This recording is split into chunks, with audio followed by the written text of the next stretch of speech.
In this video, we're going to give you 4 powerful tips on how to get a job at Google, one of the top tech companies in the world. My name is Tim. I have worked with Google, Microsoft, Facebook, and I currently work with WeWork.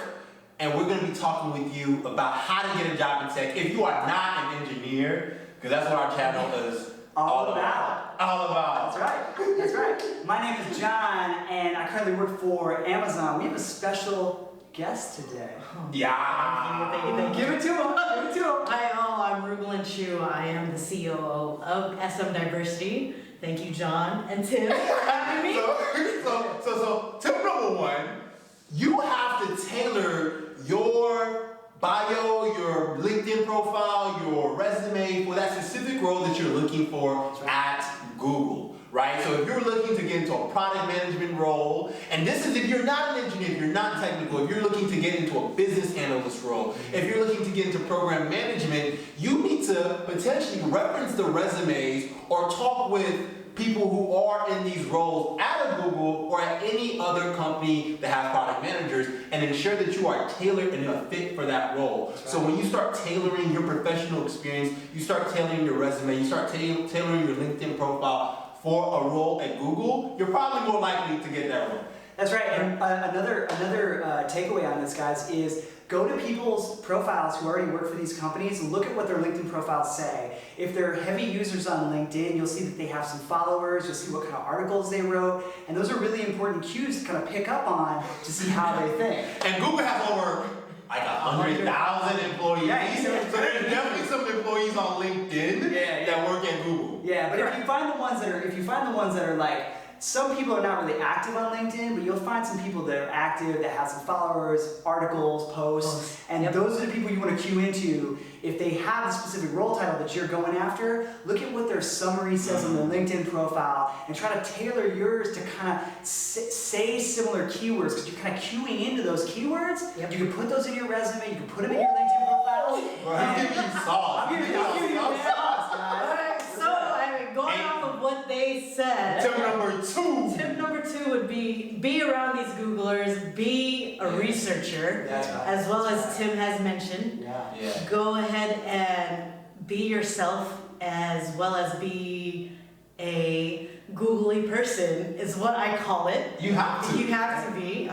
People will feel your energy, but also leveraging those relationships that are at Google and who you want to be around will connect you to the right person, or at least stir you in those directions. And if you think about it, if you're trying to be around Googlers, you may have to move to the Bay Area, because that's where most of the Googlers are. But if you're trying to work in a satellite office, whether it be in New York or in Seattle, think about how do you network strategically to be around Googlers who are in the roles that you want to be in. That's right. And so one thing Ruben touched on that I think we can probably expand on a little bit is the googliness, right? So people talk about that a little bit. So how do you break down, Tim, like what googly means?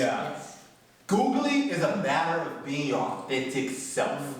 You have to be true to yourself. When you go into the interview process, for me, I interned at Google as a UX research intern a couple of years back. And the reason why I got the job was because I was myself. It wasn't because I was trying to be someone that I was not. It was because I was eager to learn, and I brought my personality to work. If you don't know anything about Google's cultural values and how they operate, check it out. They have 10 powerful core values that you can look up on Google, right? And more importantly, when you go through the interview process and you potentially get that job at Google, stick to being yourself. Don't try to be someone that you're not. And that's actually one of their cultural principles. Yeah, that's really key, guys. Yeah, that's really awesome. I think touching up on everything that we have said, working in the IT staffing recruiting world, you go through a lot of resumes. We find ones that are successful are the ones that be themselves. It shows their personality, even on paper. And when we're meeting with them in person,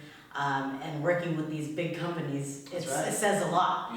Being yourself on paper, you can definitely point out which ones aren't themselves in person. And lastly, you have to understand how you can go into a Google interview and own your presence. Yes. Own your presence, Yes. all right? That's how you have to do it when you go get a job That's with right. Google. Because Own that your presence. authenticity, right? If you're showing it on paper, you gotta show it in person too. And you may have to practice, right? You may be really nervous. You gotta practice in a room like we got right here.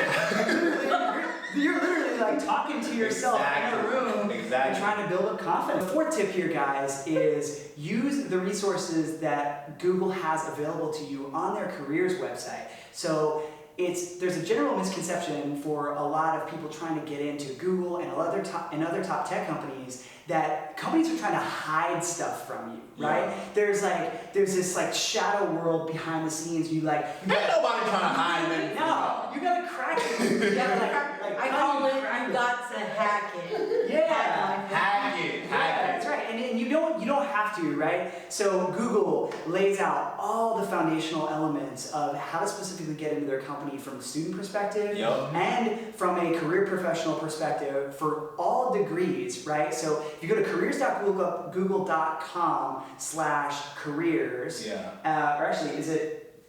I put it up on a website over here so I wouldn't forget, but it's careers.google.com/howwehire and careers.google.com/students. Either one of those URLs will yield a ton of resources that you can tap into. That's true.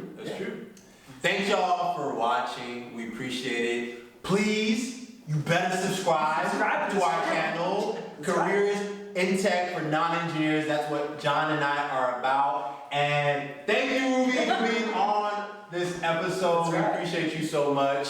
Please subscribe, comment, reach out to me and John on YouTube, on LinkedIn, and we're everywhere. So appreciate y'all. Let us know what videos you guys would like us to see next. All right. Woo! Let's do this. Oh shit. Wait. Deep breath. Hey. Tim, ready? it off. 3, 2, 1. Wait, why am I going to say welcome to our video? Welcome to our video. Channel video. Alright, Alright, ready? Alright, This is 3, real. 2, 1. 3, 2,